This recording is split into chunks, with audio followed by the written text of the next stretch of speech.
सभी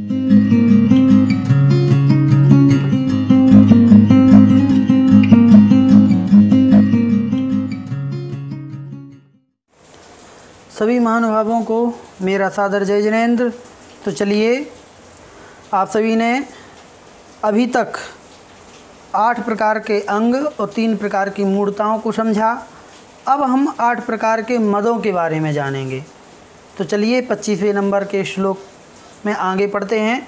और पिछली कक्षा में जो हमने आपको बताया था चैनल सब्सक्राइब करने का, तो विश्वास है आप लोगों ने वो कर लिया होगा और बेल आइकन को भी प्रेस कर लिया होगा। तो चलिए अब आगे बढ़ते हैं, मद के बारे में समझते हैं। तो सबसे पहले उच्चारण कर लेते हैं श्लोक का। ज्ञानम बहुत ही सरल है, ज़्यादा कठिन नहीं है। पूजाम कुलम जातिम बल मृद्धिम, ठीक है, ये बल है, ठीक है, ठीक से लिखा नहीं है। बल मृद्धिम तपो वपुः, पूरा कैसे पढ़ेंगे बाद में पढ़ते हैं। चलिए इसको और पढ़ लेते हैं। अष्टावाशित्य, आप लोग भी पढ़ें। अष्टावाशित्य मानित्वम, शुद्ध उच्चारण होना चाहिए बिल्कुल, ठीक है। अष्टावाश्रित्य मानित्वम। स्मय, स्मय नहीं बोलना है, यहाँ आधा सा है तो आधा सा ही बोलना। आधा सा बोलने का हम तरीका आपको बता देते हैं कि आप ई ना बोल करके, जो जैसे सीटी बजाते हैं ना, हम सीटी बजाते समय अंदर की वायु को बाहर प्रेस करते हैं इस प्रकार से। तो आप इसी प्रकार का उच्चारण करेंगे स्टार्टिंग में, तो आधा सा निकलेगा आपका। स्मय, इस प्रकार से, ठीक है। स्मय माहुर, ठीक है, माहुर। गतस्मयाः, गतस्मयाः, ये विसर्ग का उच्चारण भी हो स्पष्ट। पूरा पढ़ें। ज्ञानम पूजाम कुलम जातिम बलमृद्धिम तपो वपुः अष्टावाश्रित्य मानित्वम स्मय माहुर्गतस्मयाः, ठीक है। क्या कहते हैं? अब आपको ये बता दें कि मद कहलाता क्या है। तो देखिए, मद मतलब घमंड। देखो इसके कई नाम हैं, है ना। तो देखो, मद भी कहते हैं, घमंड भी कहते हैं, गर्व भी कहते हैं, अभिमान, मान, स्वाभिमान,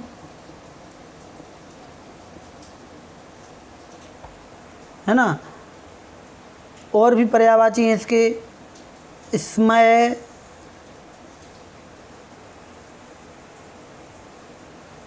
ठीक है, और भी हो सकते हैं, अभी मुझे इतने ही याद आ रहे हैं। तो ये सब क्या है, सब एकार्थवाची हैं। एकार्थवाची होने के साथ भी इनमें बहुत अंतर है, और सबसे बड़ा अंतर है इसको लेकर के है, इसी का ही एक भेद। लेकिन स्वाभिमान बहुत अलग चीज़ होती है, और ये कुछ हद तक ठीक है, ठीक है, लेकिन बाकी ये सब चीज़ें एक ही तरह की हैं। तो ये क्या है, इसको भी हम बता देते हैं। स्वाभिमान तो हम सभी समझते हैं, सेल्फ रिस्पेक्ट जिसे हम कहते हैं, ठीक है। हालांकि मोक्ष मार्ग में ये भी नहीं होना चाहिए, लेकिन जब तक हम लौकिक व्यवहार में जी रहे हैं तो ये स्वाभिमान हमें सम्यक दर्शन में बाधक नहीं बनेगा, सम्यक दर्शन में बाधक नहीं बनेगा। क्योंकि स्वाभिमान कहलाता है कि जहाँ हम अपने आप के अस्तित्व को बनाए रखना चाहते हैं सबके सामने, उसके लिए जो लड़ाई होती है, उसके लिए जो जद्दोजहद होती है, उसको स्वाभिमान कहते हैं। मतलब अपने आप, अपने स्वयं के अस्तित्व को बचाना, वो स्वाभिमान है। और बाकी सब चीज़ें जो हैं, वो सब कहीं ना कहीं से दूसरे को अपमानित करना, दूसरे को तिरस्कृत करना, दूसरे को छोटा समझना, दूसरे को अपने स्वयं से कमतर आंकना, ये सब बातें इन सब चीज़ों में आती हैं। ठीक है, और वो आती हैं इन चीज़ों को लेकर के, मेरे पास पैसा है, ज़्यादा है, तो फिर जिसके पास नहीं है तो उसको अपमानित करना, उसको तिरस्कृत करना, ये सब आता है गर्व में, घमंड में, अकड़ना सामने वाले के किसी के आगे कि मेरे पास ये है, मेरे पास वो है। तो जो अपने आप को ऊंचा दिखाने का जो काम होता है ना, वो घमंड में आता है। मद कहलाता है कि जब व्यक्ति उन चीज़ों की अधिकता होने से, जिसके कारण से वो घमंडी हुआ है, तो घमंड में तो ये है कि वो अकड़ता है, सामने से कठोर वचन बोलेगा, इस प्रकार से। और मद में क्या होता है कि वो विवेक खो देता है। मद मतलब मतवाला होना। जैसे शराब पीते हैं तो फिर दिमाग काम करना बंद कर देता है, वो मद कहलाता है। और जो मदिरा पी लेता है वो मतवाला कहलाता है, और उसी को मद कहते हैं। शराब को ही, मदिरा को ही मद कहते हैं, क्योंकि वह व्यक्ति को उसका जो सही स्वरूप है ना, जो उसका एक्चुअल स्वभाव है, उसको बिगाड़ देता है। वैसे ही मद, जो घमंड है, वो भी जब वो घमंडी हो जाता है व्यक्ति, तो उसका जो वास्तविक स्वभाव है वो उससे भटक जाता है, और वह अपना विवेक खो देता है, और अविवेकी होकर के कुछ भी बोलता है, कुछ भी करता है। तो ये हो जाता है मद। अभिमान भी इसी प्रकार का है, घमंड को लेकर के। लेकिन इसमें ये होता है कि व्यक्ति थोड़ा सा कठोर नहीं होता है, बस वो अपने आप को ऊंचा दिखाता है, सामने वाले के सामने बोलता नहीं है किसी से, मौन हो जाता है। हम क्यों बोलें भाई, हम तो इतने बड़े स्टार हैं। तो ये अभिमान वाली बात होती है। तो सबके थोड़े थोड़े मायने अलग अलग हैं, लेकिन फिर भी सभी एक ही चीज़ हैं, और स्वाभिमान थोड़ा सा अलग हो जाता है। ठीक, अब यहाँ श्लोक में जो बताया है वो क्या कहा है? वो ये कहा है कि ये सब चीज़ें, घमंड, मद, गर्व, कुछ भी हो, ये सब किसको आधार लेकर के होता है? तो ये 8 चीज़ें हैं। इन 8 चीज़ों को आधार लेकर के व्यक्ति मद वाला होता है, घमंडी होता है, गर्वित होता है, अभिमानी होता है। इसलिए 8 प्रकार, इन सब चीज़ों को 8-8 प्रकार में हमने बांट दिया, कि मतलब 8 प्रकार के मद बोल देते हैं, या 8 प्रकार के घमंड कह देते हैं, क्योंकि 8 प्रकार का आश्रय लेकर के वो चीज़ होती है। कौन कौन सी चीज़ें हैं? तो ज्ञान, सबसे पहले ज्ञान। व्यक्ति को ज्ञान होता है नहीं, और वो ज्ञान का घमंड पहले करने लगता है, और वो अध जल गगरी छलकत जाए वाला घमंड होता है, क्योंकि उसे पूरा ज्ञान हुआ ही नहीं है। अभी छोटा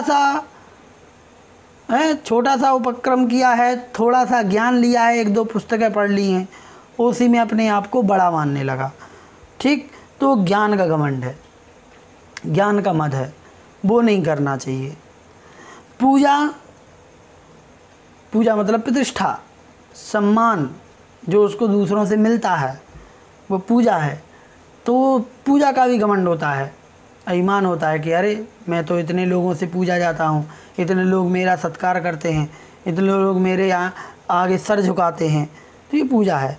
कुल बोलते हैं पिता के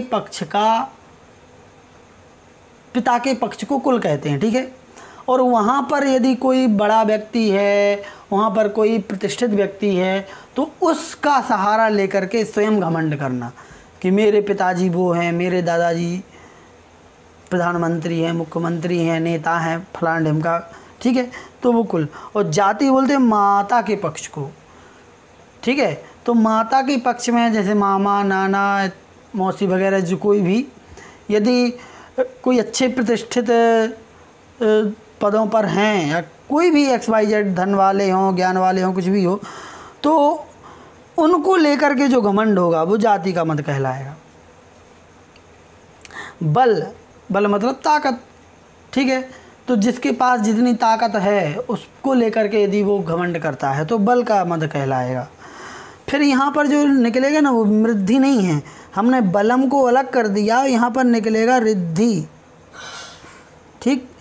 रिद्धि, रिद्धि का मद, यदि कोई रिद्धि प्राप्त हुई है, अभी रिद्धि मुनियों को ही प्राप्त हो सकती है, तो मुनि भी घमंड कर सकते हैं रिद्धियों को पा करके, और घमंड करेंगे तो फिर नीचे आ जाएंगे बाद में, तो रिद्धियों का मद हो जाता है। तप, तपस्या करने का मद। अब श्रावक और मुनि सबके ऊपर घटित हो रही है ये सारी चीज़ें, ठीक है। तप का मद भी हो जाता है कि किसी ने कितने उपवास किए, किसी ने कितने उपवास किए, पर्युषण में भी उपवास करते हैं लोग, ठीक है, श्रावक लोग। तो किसी ने 10-11 उपवास कर लिए और बस मद में फूल गए, है ना। जिसने 4 किए हैं उसको हीन दृष्टि से देखने लगे, अरे तुम तो 4 ही कर पाए, तुम में तो इतनी ताकत है। तो ये सब तप का मद है। या फिर कोई मुनि हैं, वो ज़्यादा तपश्चरण करते हैं, लंबे लंबे बड़े बड़े उपवास करते हैं, सिंह निष्क्रीड जैसे उपवास करते हैं, है ना। 1 उपवास 1 आहार, 2 उपवास 1 आहार, 3 उपवास 1 आहार, 4 उपवास 1 आहार, इस प्रकार से 15 तक जाता है, फिर वैसे ही लौटता है। तो इस प्रकार से जो बड़े बड़े उपवास करें, फिर इसके बाद फिर घमंड करें उसका, तो वो तप का मद आ जाएगा। और वपुः मतलब शरीर, तो इसमें तो कोई बताने की आवश्यकता नहीं है। शरीर की सुंदरता को लेकर के, शरीर की बनावट को लेकर के, इन सब चीज़ों को लेकर के तो घमंड करना। तो 1 2 3 4 5 6 7 8 इन सब का अष्टा यहाँ पर का निकलेगा अष्टौ, ठीक है। ये संधि पहली बार दिख रही है मैं तो बहुत, यहाँ पर निकलेगा अष्टौ, फिर आश्रित्य, इसको कहते हैं आयादि संधि, ठीक है। यहाँ पर क्या होता है, यहाँ पर औ के स्थान पर आय बन जाता है। ये औ है, इस औ की जगह पर आय हो गया तो टाय हो गया, टऊ को टाय कर दिया और या में बड़ा या जुड़ गया, सॉरी औ को आव, गलत हो गया, आव, ठीक। तो टऊ को टाव हो जाएगा और वा में आ जुड़ जाएगा तो ये भी बड़ा वा हो जाएगा। तो अष्टावाश्रित्य, अष्टौ, अष्टौ मतलब इन 8 का, आश्रित मतलब आश्रय लेकर के, मानित्वम मतलब मान करना, गर्व करना, है ना। तो इस प्रकार की जो भावना है, इस प्रकार का जो स्वभाव है, ठीक है, वो स्मयम आहु, ये माँ इधर पे चला जाएगा, आ बचेगा यहाँ पर बड़ा आहु, और रा का बन जाएगा विसर्ग, तो हो जाएगा आहु, ठीक, विसर्ग संधि है ये। तो स्मयम आहु, स्मय मतलब घमंड, वो इसका पर्यायवाची है। घमंड आहु मतलब कहा है, किसने कहा है, गतस्मयाः, जिनका स्मय गतः मतलब चला गया है, जिनका घमंड चला गया, दूर हो गया, अर्थात गर्व से रहित, ऐसे 13वें गुण स्थान वाले केवली भगवान ने इन सब चीज़ों को स्मयम आहु, घमंड कहा है, गर्व कहा है, मद कहा है। पूरा समझ लें कि ज्ञान, पूजा, कुल, जाति, बल, रिद्धि, तप और शरीर, इन 8 का सहारा लेकर के जो मानी बनता है, ठीक, या फिर जो मान पने की जो भावना है, उसको केवली भगवान ने, जो गर्भ से रहित हैं, ऐसे गतस्मया अर्थात केवली भगवान ने स्मयम आहु, घमंड कहा है। इस चीज़ को इन्होंने घमंड कहा है कि ये घमंड है, ये मद है, ठीक। अब बाकी मद और अहंकार के बारे में आप लोग ज़िंदगी भर से सुन रहे हैं, बहुत अच्छे तरीके से जानते हैं, ज़्यादा कुछ बताने की अपेक्षा हम रखते नहीं हैं। बाकी पर्युषण पर्व में फिर से हम इसके बारे में डिटेल में उदाहरण से चर्चा भी करेंगे। तो चलिए आज के लिए इतना ही। जय जिनेंद्र।